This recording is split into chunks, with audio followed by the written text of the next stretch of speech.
Hvala. Zdaj, nekaj orodij že imamo na voljo, žal bo spet ta predstavitev malo v tem duhu, kaj bi radi, kaj delamo, ne? Ampak sem pa nekako vesel, zato ker sem že prej v dopoldne omenil ali sredi dneva, da smo dobili financiranje, torej se bodo stvari začele odvijati, zato ker sredstva so, ne? Ja, prihajam z Eliksirja Slovenija in zdaj bom govoril več o Eliksirju ali pa nekako bolj fokus dal na Eliksir, ki je ena izmed raziskovalnih infrastruktur na področju ved o življenju. DASI-Ravno je v trenutnem 5-letnem obdobju, ki se letos ali naslednje leto izteka, prioritetna raziskovalna infrastruktura za to področje na evropskem nivoju.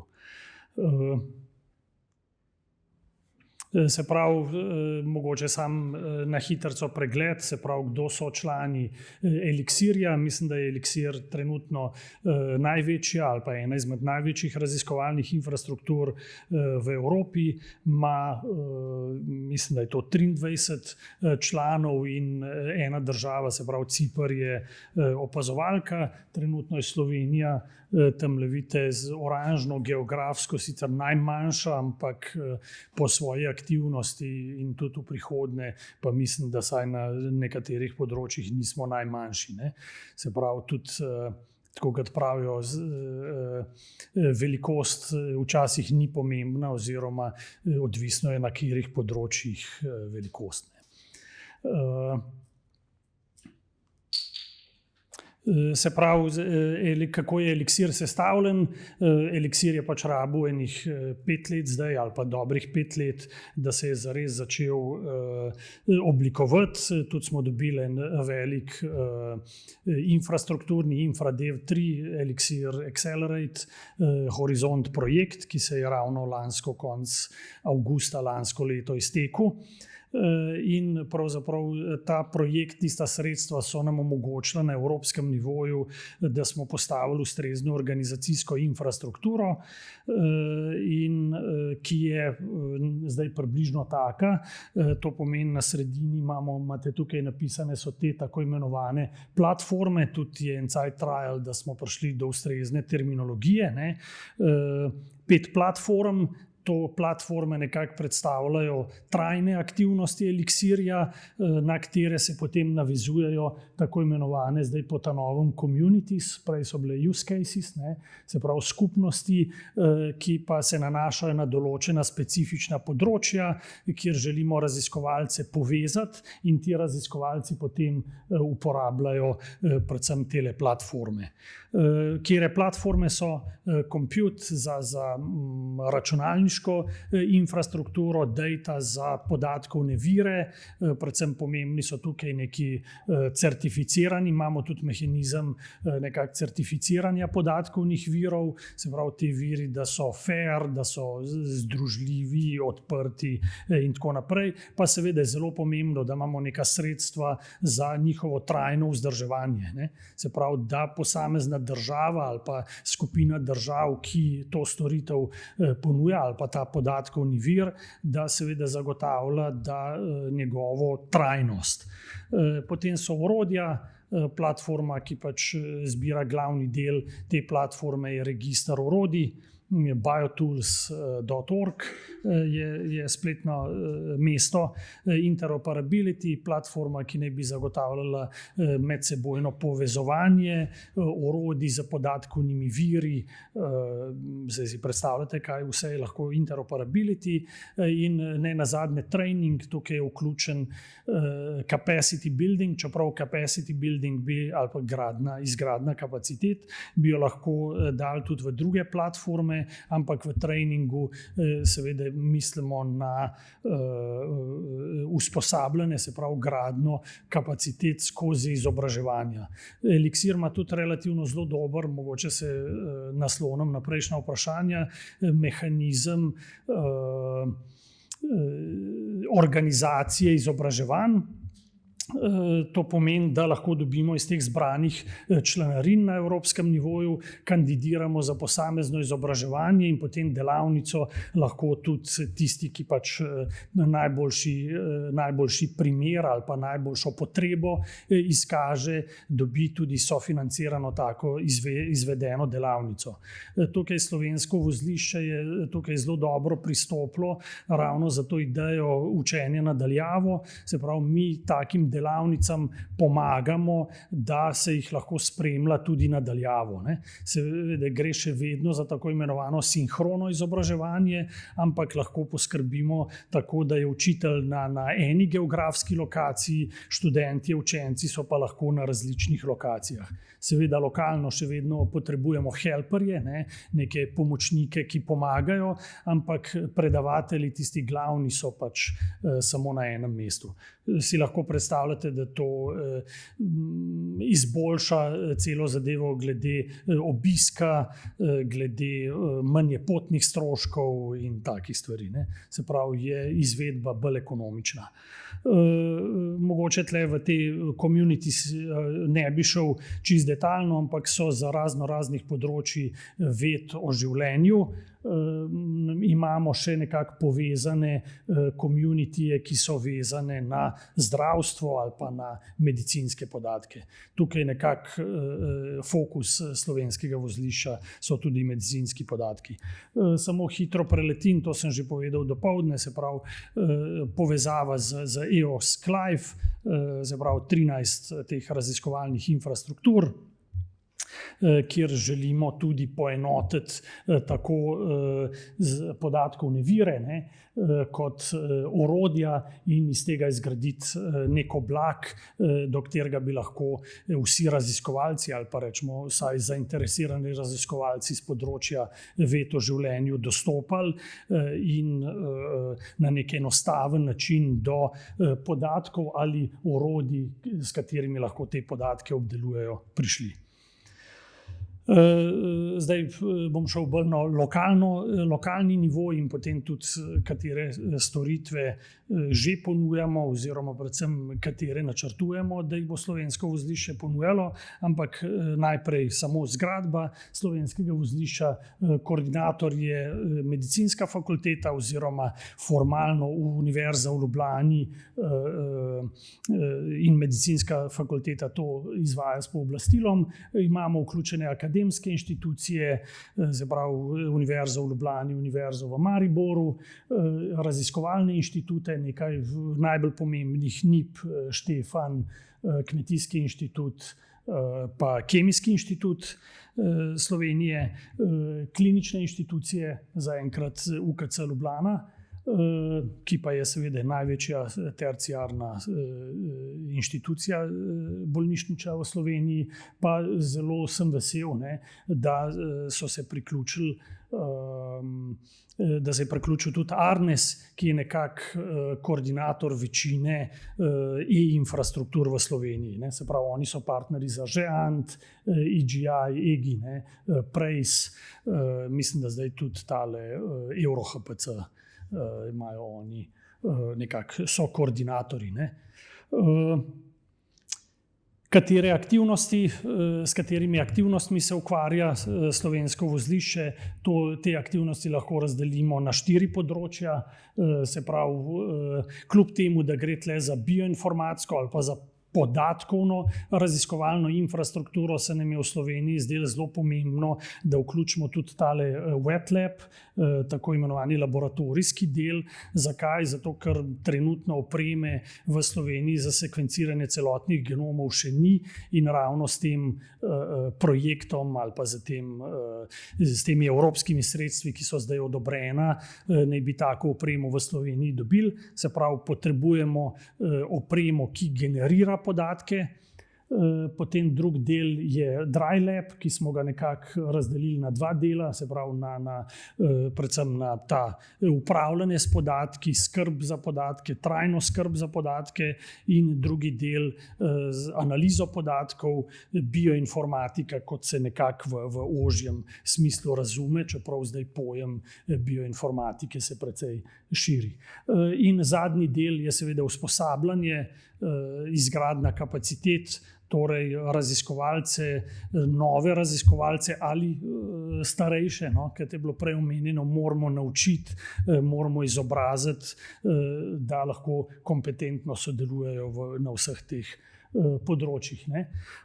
Torej, želimo z sredstvi vzpostaviti nacionalno genomsko infrastrukturo, kjer seveda ne razumemo tukaj samo shranjevanje genomskih podatkov, ampak tudi tesno povezovanje z fenotipskimi podatki, recimo elektronski zdravstveni zapis, vsaj recimo v anonimizirani obliki, da bi bili te podatki pol dostopni raziskovalcem. Gradimo ali želimo s temi novimi sredstvi zgraditi infrastrukturo za dolgotrajno upravljanje s podatki. Tukaj je najbolj pomembna zbirka European Genome and Phenome Archive, EGA, ki je zdaj prešla na ta, pravzaprav je Elixir to idejo sproduciral in jo zdaj izvaja, da ne bi se EGA izvedla, kot se izvaja kot distribuirana evropska infrastruktura. To pomeni, tudi v Sloveniji želimo nacionalno, tako imenovano local EGA postaviti, in to ne samo zaradi recimo pravnih omejitev, da recimo ne slovenski genomi ali pa genomi državljanov Slovenije ne bi šli izven meja države, ampak želimo z vzpostavitvijo te local EGA imamo možnost, da mi podatkovni model tudi razširimo.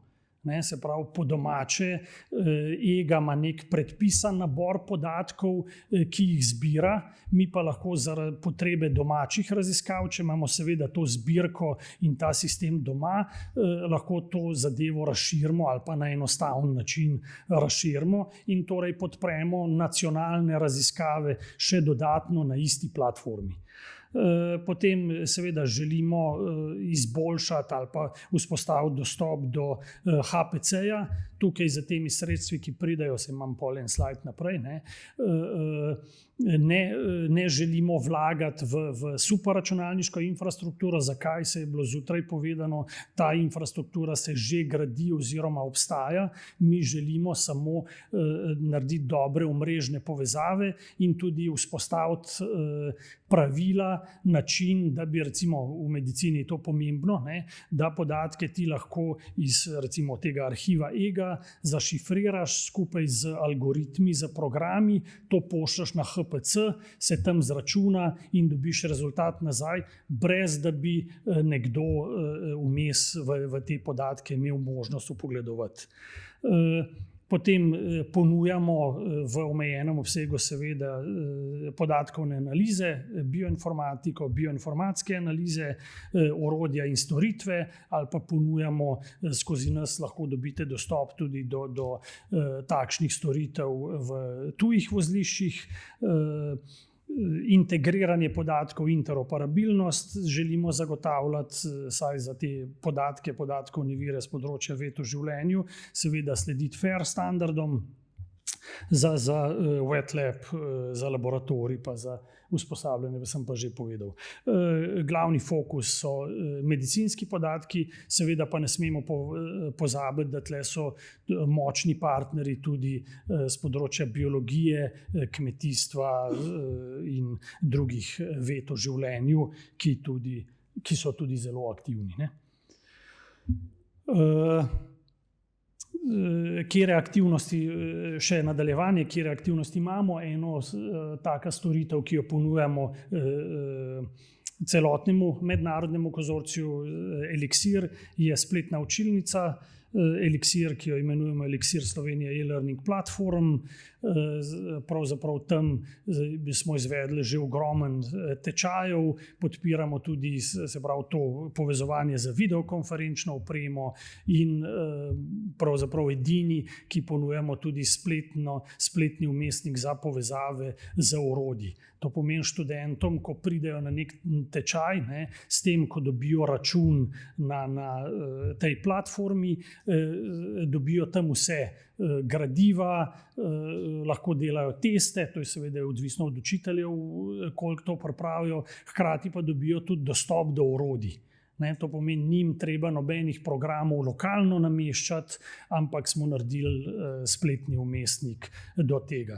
In orodja pa lahko tečejo ali na našem, rečemo, cloudu, čisto lokalnem na medicinski fakulteti, ali pa pri drugih partnerjih, ali v Sloveniji ali v tujini.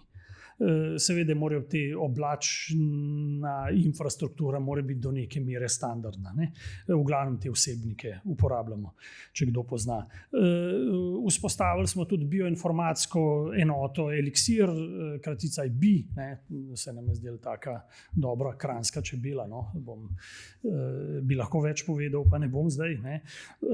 In tukaj želimo naši lokalni skupnosti pomagati z upravljanjem s podatki ali pa z načrtovanjem upravljanja s podatki. Zdaj tle nimam na prosojnicah, ampak trenutno z Norvežani razvijamo en tečaj, ki tudi uporablja tako imenovani Elixir Data Stewardship Wizard, se pravi čarovnik, ki pomaga raziskovalcem narediti data management plan ali načrt za upravljanje s podatki, in tako storitev bo slovenski Elixir tudi vzpostavil v Sloveniji in načrtujemo, da bomo letos po možnosti čim prej tudi tako izobraževanje potem, ko bo na Norveškem v podobnem formatu izvedli tudi za slovenske raziskovalce. Ta čarovnik to seveda ni omejen sam na področje ved o življenju, čeprav mi seveda smo malo pristranski do ved o življenju.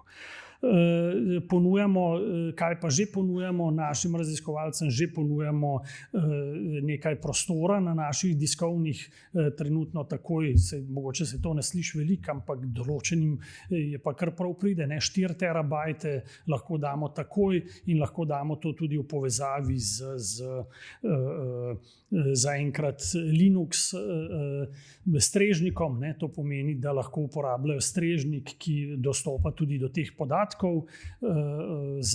že za analiziranje podatkov. Manjšo gručo imamo, ki jo uporabljamo za testno razvijanje. Tukaj se pol v nadaljevanju želimo na ta nacionalno superračunalniško infrastrukturo bolj navezati. Se pravi, če kdo rabi kakšno pomoč z tega področja, nam lahko piše na tale elektronski naslov. Počasi se bom zaključil. Se pravi, kaj ne bi obsegala ta nadgradnja vozlišča. Gre za 5,3 milijona evrov investicijo v opremo, ne v opremo, v infrastrukturo. Tle je zelo pomembno, čeprav menimo, da to še vedno ni bilo zadostno, ampak z ministrstvom, z MIZŠ-jem smo se izpogajali, da nam bodo poleg opreme dali še 10% denarja za kadre. To razumevanje na nacionalnem nivoju spremeniti, da infrastruktura ni samo oprema, ni samo nekaj, kar v roko primaš, ampak so tudi ljudje, je treba malo spremeniti. Mogoče so ljudje dolgoročno celo verjetno en najbolj pomemben asset, če bi po angleško rekel. Se pravi, upravljanje s podatki želimo izboljšati vključno z generiranimi in analizami podatkov, tudi v sodelovanju z superračunalniško opremo. LocalEGA, sem že prej povedal, vzpostaviti center, laboratorij za posamezno celične analize. Tukaj sta 3 večje naprave in pa z enotom imamo zaradi te razdelitve Slovenije vzhod-zahod in vemo, večino denarja na vzhod. Bo v Mariboru tudi enota z Elixir Silver, ki naj bi v glavnem vsebovala laboratorijski del za sekvenciranje nove generacije. Se pravi, opremo za sekvenciranje celotnih genomov. ki seveda niso vezani samo na človeka. Povezovanje sem zdaj že večkrat omenil, mogoče niti ne bi šel tle v podrobnosti. Zelo pomembno je, da Elixir bo imel dostop do HPC-ja, v glavnem ga želimo uporabljati za zrcaljenje, varnostne preslikave, seveda za izračunavanje. Kje smo mednarodno, naše vozlišče udeleženo, povedal sem že v treningu, pokrivamo to področje izobraževanja nadaljavo ali pa učenja nadaljavo, sodelujemo v plant community, tukaj je NIP najbolj aktiven, tudi sovodi ta community, aktivni smo zopet v treningu za redke bolezni in partnerji sodelujemo najbolj pri teh treh platformah community, interoperability, compute, capacity building. Mogoče še povezava, kje sodelujemo, kje smo vključeni za zaključek, kje smo vključeni kot Elixir, v katere evropske aktivnosti in v nacionalne in evropske projekte, ki pač ali za infrastrukturo pomagamo ali aktivno raziskujemo, sodelujemo. Se pravi, eno je ta deklaracija za 1 milijon genomov evropskih, zdaj se reče že One Plus, zato ker računajo, da ne bi do leta 2022 imeli ne samo milijon, ampak več milijonov sekvenc celotnih genomov Evropejcev. To je predvsem izboljšati to konkurenčno prednost ali pa izenačiti pred Ameriko in Kitajsko ali pa vzhodom. Ravno zdaj se je Nemčija pridružila, tile so opazovalke, ampak slej ko prej se bojo. Slovenija je že v prvi skupini bila tistih, ki so to podpisali. Tle sem zelo zadovoljen, da smo to dosegli. Potem čisto za konec, v katerih projektih smo aktivno sodelujemo oziroma kjer smo oddali. Eno je European Joint Program on Rare Diseases. Tukaj je Evropska komisija zahtevala, da se ustanovi na evropskem nivoju samo en velik konzorcij, en projekt, ki se bo ukvarjal z redkimi boleznimi. Saj si lahko predstavljate, redke bolezni so včasih verjetno za Slovenijo preredke in je treba sodelovati, da sploh lahko kadre izobražaš, da sploh lahko kaj za temi podatki delaš. Torej, tukaj mora iti za eno globalno ali pa saj na evropskem nivoju sodelovanje. Elixir je partner tukaj, ker je toliko velik partnerjev, to je 50-milijonski projekt, pa ne vem, je 150 partnerjev, pač slovensko vozlišče je kot link third party, torej pomeni, da smo z imenom navedeni edini Slovenije. Pol ta drugi je Instant NGS for Patients. Tukaj gre za, ta se je začel s 1.1. in imamo kick-off naslednji teden. Gre za malenkost industrijski projekt, se pravi, kako workflowe, delotoke za osebno medicino preveriti v praksi in jih uvesti, pripraviti za klinično prakso. Tukaj mi kot slovenski partner sodelujemo predvsem pri bioinformatiki, pri bioinformatskem delu. Kako ga zagotavljati pri celem tem delotoku, ki gre od laboratorija do zdravnika. Ali pa do tistih, ki nekaj rabijo z rezultati narediti. Naslednji Elixir Converge, zopet veliki infrastrukturni projekt in mi smo si izbrali fokus data management ali pa data management plans. Gre se za to, da bi ta upravljanje s podatki poenotili po vseh Elixir vozliščih.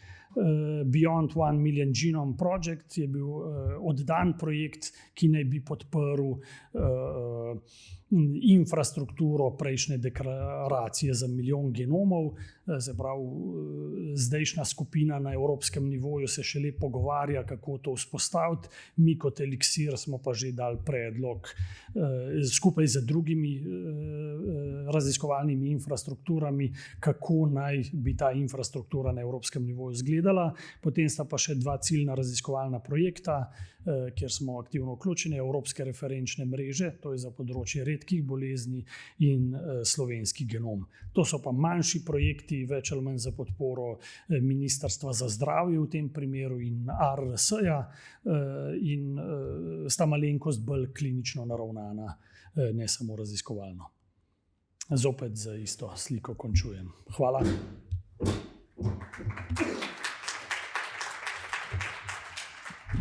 Hvala lepa, Brane, za to predstavitev in še zadnji čas za diskusijo. Vprašanja glede Eliksirja? Sem ja.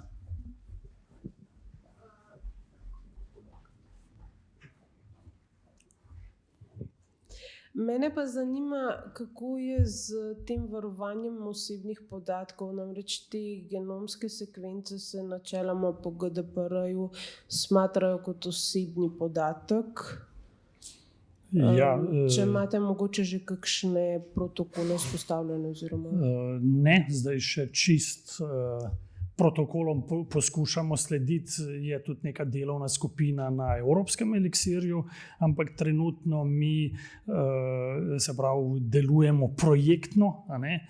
To pomeni, da tudi če damo nekomu prostor na diskih in tako naprej, je to rezerviran za tistega uporabnika, tistega projekta ali pa za člane tistega projekta. Zdaj mi poskušamo samo skrbeti ali pa recimo naš pogoj je, če nekomu damo prostor na disku, je on samo dolžen podatke dajati v takih formatih, kot jih mi predpišemo, in jih opremljati z ustreznimi metapodatki. Metapodatki se pa lahko tisti, ki so določeni, se pravi, šerajo. To pomeni, da raziskovalci zunaj, zdaj to še ni čisto vzpostavljeno, ne bi bili možni te podatke identificirati, ampak če želijo priti čisto do surovih podatkov, se morajo obrniti na lastnika podatkov. Še ena zadeva, ta EGA oziroma local EGA pri nas ima pa te postopke zelo razdelane. Ja.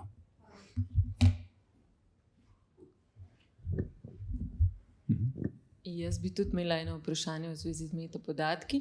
Opazila sem, da imate tudi konfokalni mikroskop, se pravi, iz tega tudi najbrž dobivate podatke. In me zanima, ali imate tudi tukaj protokol, katere metapodatke je treba dopisati. Teh mikroskopov še nimamo, ne? Čeprav eden bo v Mariboru, eden bo pa v Ljubljani, ne? Oziroma ne, konfokalni bo samo se mi zdi, sta oba. Okay, ja. Okay. No, skratka, ja, računamo, da bomo te postopke vzpostavili. Ja. Nimamo pa, se pravi, to oprema tisto prej, kar je bilo napisano, tiste opreme še ni. Zdaj ravno javna naročila pripravljamo. Ja. Še kakšno vprašanje? Ja, Staška. Mogoče sem tako, ali se je tudi genom človeške ribice kaj povezoval z Eliksirjem in s temi infrastrukturami, ali je bil to čist ločen projekt? Ne, to je bilo čist svoje, ne? Ampak tudi mi imamo, ne bom šel zdaj neke ideje, delamo že ene druge, rečemo, endemične vrste, ne, pri nas, ampak smo zdaj mi nekako sprožili povezovanje, zato ker je neka ideja je na univerzitetnem nivoju, no, za vzpostavitev enega študijskega programa novega, ne, za bioinformatiko. In so zraven, ne, tako da se povezujemo, iščemo povezavo. Žal pa ne, pri tem nismo bili povezani. No. Kljub temu, da je BF partner v Eliksirju, no, samo očitno druge skupine. No.